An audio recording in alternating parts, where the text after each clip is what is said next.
Hey there, I want to give you a rundown on the kitchen stove. We've got some boys playing in the background, so it might be a little bit loud, but let me give you a quick rundown. It's not too complicated, but a few things to keep in mind. Number one is you've got down here a door that opens up, and inside there's a valve, which is a little bit hard to see, but you want this valve to be parallel to the tube like this. Okay, if it's like this, that means no gas can flow.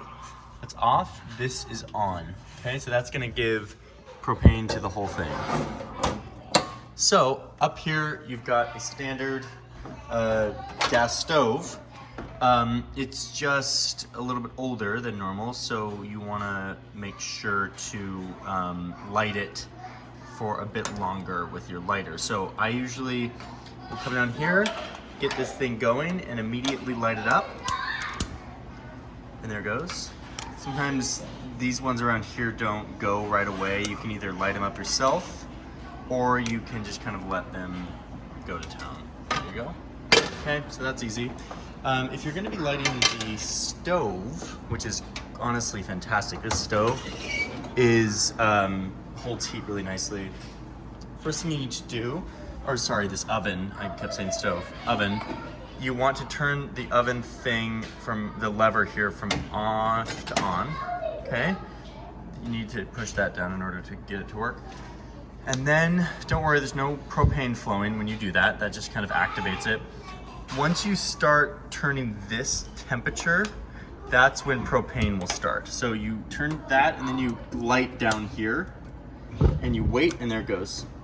And I can tell it lit because if I look down, I can see the fire. I heard it, you can like really hear, but this little tube is where the propane gets lit from. So you basically turn this on, you turn the temp to where you want it, and then you put your lighter up to here soon after you turn the temp, and then you look through this little hole here to see that there actually is fire. What you don't want is to think you lit it and then all that's happening is there is propane leaking out. That would be a bad thing. You'd smell it very quickly, hopefully.